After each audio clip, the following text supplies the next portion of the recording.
வணக்கம், நான் உங்கள் ஆர்ஆர் கேபிட்டல் சதீஷ். இன்னைக்கு நாம நாமினேஷனை பத்தி தான் பார்க்க போறோம். நாமினேஷன் எதுக்காக பண்ணணும், நாமினேஷன் பண்றதுனால என்னெல்லாம் நமக்கு பிளஸ் இருக்கு, நாமினேஷன் பண்ணாததுனால என்னென்னலாம் பிரச்சனைகள் இருக்குங்கிறது தான் நம்ம இன்னைக்கு கொஞ்சம் டீட்டெயிலா பார்க்க போறோம். பொதுவாக பார்த்தீங்கன்னா நீங்கள் பேங்க் அக்கௌண்ட் ஓப்பன் பண்ணியிருந்தீங்கன்னா பேங்க் அக்கௌண்ட்டில் கம்பல்சரி நம்ம நாமினேஷன் யாருங்கிறத மென்ஷன் பண்ணணும். இப்போ நான் பண்ணுறேன்னு வச்சுக்கோங்களேன், நான் என்னோட மிஸ்ஸஸ் பேரை போடலாம், குழந்தைங்க மைனராக இருந்தாங்கன்னா அவங்க பேரை போட்டு கார்டியனாக எனக்கு மிஸ்ஸஸ் அசைன் பண்ணலாம், எனக்கு அம்மாவை போடலாம், அப்பாவை போடலாம், அண்ணன் தம்பிங்களை போடலாம். இந்த மாதிரி ஏகப்பட்ட ஆப்ஷன்ஸ் இருக்குது.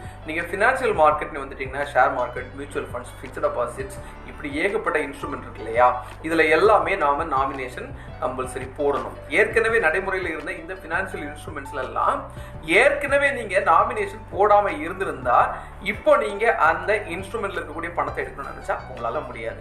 ஏன்னா ஏற்கனவே செபி இதை வரைமுறைப்படுத்திட்டாங்க. கம்பல்சரி ஃபினான்ஷியல் மார்க்கெட்டில் இருக்கக்கூடிய என்டையர் இன்ஸ்ட்ருமெண்ட்ஸுக்கும் நாமினேஷன் கட்டாயமாக இருக்கணும். சரி, கொஞ்சம் கொஞ்சமாக நீங்கள் குருவி சேர்த்த மாதிரி சேர்த்து வச்ச பணத்தை பேங்க்லேயோ, ஃபிக்ஸ்ட் டெபாசிட்ஸ்லையோ, போஸ்ட் ஆஃபீஸ்லையோ, ஷேர் மார்க்கெட்லையோ, மியூச்சுவல் ஃபண்ட்லையோ, பாண்ட்லையோ ஏதாவது ஒரு இன்வெஸ்ட்மெண்ட்ல நீங்கள் பண்ணி வச்சிருக்கும் போது அந்த பலனை உங்கள் வாரிசுகள் கட்டாயம் அனுபவிக்கணும் இல்லையா? அப்போ இந்த நாமினேஷன் நம்ம போடும்போது இன்கேஸ் நாமினேஷன் போடக்கூடிய ஒருத்தர் தவறக்கூடிய பட்சத்தில் அவங்க குடும்பத்தில் உள்ள அந்த நாமினி, அவரை டிபெண்ட் பண்ணி இருக்கக்கூடிய அந்த குடும்பத்தில் உள்ளவங்களுக்கு அந்த பணம் ஈஸியாக போய் சேர்றதுக்கான வாய்ப்புகள் இருக்கு. நீங்க எக்ஸாம்பிள் எடுத்தீங்கன்னா பேங்க் அக்கௌண்ட் நாமினேஷன் போடும்போது இன்கேஸ் அன்எக்ஸ்பெக்டடா அந்த இன்வெஸ்ட்மெண்ட்டை, அந்த பேங்க் அக்கௌண்ட்டை மெயின்டைன் பண்ணக்கூடிய ஹோல்டர் இறந்துட்டாருன்னா யாரை நாமினியா அசைன் பண்ணியிருக்காரோ அவர் ரொம்ப சீக்கிரத்திலே அந்த பணத்தை வாங்குறதுக்கு ஒரு வாய்ப்பு இருக்கு. சரி, உங்களுக்கு அப்போ இந்த இடத்துல ஒரு கொஸ்டின் இருக்கும், யாரை நாமினியா போடுறாங்களோ அவங்க வாங்கிட்டாங்கன்னா அவரை டிபெண்ட் பண்ணியிருக்கக்கூடிய மற்றவங்களுக்கு இதனால பிரச்சனை வராதான்னு? நிச்சயமா வரும். ஒரு குடும்பத்தை பொறுத்தவரை கணவர் மனைவிக்கு பேரை போடுறாங்க, அப்பா அம்மாவுக்கு பேரை போடுறாங்க, அல்லது அண்ணன் தம்பிக்கு பேரை போடுறாங்க, குழந்தைங்களை போடுறாங்க. இப்படி ஒருத்தர் தவறக்கூடிய பட்சத்துல லீகல் கேர்னு ஒன்று இருக்கும், வாரிசு உரிமைதாரர்னு ஒன்று இருக்கும் இல்லையா? அந்த வாரிசு உரிமைதாரர் சொல்லும் இறந்து போனவருடைய சொத்து யாருக்கெல்லாம் போகணும் அப்படிங்கிற மாதிரி ஒரு லிஸ்ட்டை அரசாங்கத்திலிருந்து நம்ம வாங்குறோம். அதுதான் வாரிசு உரிமைதாரர். இப்போ நாமினியா போட்டவங்க கூட ஈஸியா அந்த பணம் போய் சேரும்போது அந்த பணத்தை அவங்க அறங்காவலர் மாதிரி நீங்க எப்படி எடுத்துக்கலாம்னா, அந்த பணம் வந்து ஈஸியா அவங்ககிட்ட போயாச்சு, அந்த பணத்தை அவர் மொத்தமா பயன்படுத்த முடியாது. யார் முதலீடு பண்ணாரோ அந்த முதலீடு பண்ணவரை டிபெண்ட் பண்ணி யாரெல்லாம் இருந்தாங்களோ அந்த வாரிசுதாரர்களுக்கு இவர் அதை பகிர்ந்து கொடுக்கணும். இன்கேஸ் அந்த நாமினி அந்த டிபெண்டன்ட்ல ஒருத்தரா இருந்தா அவருக்கும் அதுல பங்கு இருக்கு. இதுதான் நாமினியுடைய அடிப்படை. இந்த விஷயத்த நான் இன்னைக்கு எதுக்காக சொல்றேன்னா, பேங்க் அக்கௌண்ட்ல பணத்தை சேவிங்ஸ் அக்கௌண்ட்லயோ பிக்ஸ்ட்லயோ வச்சுட்டு இன்னைக்கு கூட உரிமை கோரப்படாத ஏகப்பட்ட, அதாவது ஆயிரக்கணக்கான கோடி பணம் இன்வெஸ்டர் எஜுகேஷன் ப்ரொடெக்ஷன் ஃபண்டுக்காக மூவ் ஆயிட்டு இருக்கு. இந்தியாவுடைய சட்டம் அந்த மாதிரி இருக்கு. 10 வருஷமா நீங்க ஒரு சேவிங்ஸ் அக்கௌண்ட்டை மெயின்டைன் பண்ணலன்னா அதுல இருக்கக்கூடிய எத்தனை கோடி பணமா இருந்தாலும் இன்வெஸ்டர் எஜுகேஷன் ப்ரொடெக்ஷன் ஃபண்டுக்கு மூவ் ஆயிடும். அதுக்கு பிறகு அதனுடைய வாரிசுதாரர்கள் சரியான தகவல் கொடுத்தா இதை மீட்டெடுக்க முடியும். அது அப்படி மீட்டெடுக்கிறது ரொம்ப குறைவாக தான் இருக்குங்கிறதுனால தான் நான் இந்த விஷயத்தை உங்களுக்கு அழுத்தி சொல்றேன். அடுத்து பார்த்தீங்கன்னா, ஷேர் மார்க்கெட்டை பொறுத்தவரை நீங்க ஒரு ஷேரை வாங்கி வச்சிருக்கீங்க, பிசிக்கலா வச்சிருக்கீங்கன்னா 2018 வருஷமே பிசிக்கலா இருக்கக்கூடிய ஷேர்ஸை கம்பல்சரி எலக்ட்ரானிக் டிமேட்ரேஷன் பண்ணிக்கணுங்கிற ஒரு ரூல் இருக்கு. சரி, நீங்க இன்னைக்கு டேட்டுக்கு வரைக்கும் டிமேட்ரேஷன் பண்ணல, ஆனா ஷேர்ஸ் வந்து பிசிக்கலா இருந்தால் அதுக்கு டிவிடெண்ட் குறிப்பிட்ட கால இடைவெளியில் வருதுன்னா அந்த டிவிடெண்டை நீங்க பேங்க் டெபாசிட் பண்ணியிருக்கணும்.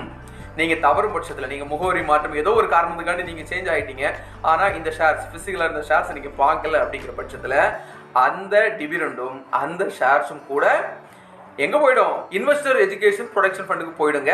இதுதான் இன்றைய முதலீடு சட்டம். இதெல்லாம் நீங்க உணர்ந்துக்கோங்க. நீங்க 50,000க்கோ 5 லட்சத்துக்கோ 50 கோடிக்கோ ஷேர் ஏற்கனவே வாங்கி வச்சிருந்தா கூட உங்களுடைய வாரிசுதாரர்களுக்கு நீங்க தெரிவிக்க வேண்டியது ரொம்பவே கட்டாயம். அப்படி இல்லாத பட்சத்துல இந்த மாதிரிப்பட்ட சூழல்ல இது இன்வெஸ்டர் எஜுகேஷன் ப்ரொடெக்ஷன் ஃபண்டுக்கு போயிடும். இதுக்கு பிறகு இந்த இன்வெஸ்ட்மெண்ட்டை உங்களோட வாரிசுகள் உரிமை கோரி வரணும்னா ரொம்பவே பெரிய காம்ப்ளிகேட்டடா இருக்கும். அதனாலதான் எப்பவுமே உங்களுடைய இன்வெஸ்ட்மெண்ட்களுக்கு கட்டாயம் நாமினியை அசைன் பண்ணுங்க.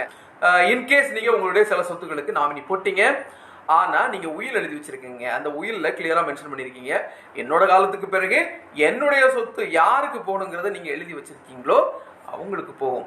ஸோ உயிலுக்கும் நாமினிக்கும் வித்தியாசம் இருக்கு, லீகல் கேருக்கும் நாமினிக்கும் கூட வித்தியாசம் இருக்கு. பேங்கோட நாமினேஷன் வேற மாதிரியும், இன்சூரன்ஸோட நாமினேஷன் வேற மாதிரியும், முதலீடுகளுடைய நாமினேஷன் வேற மாதிரியும் இருக்கு.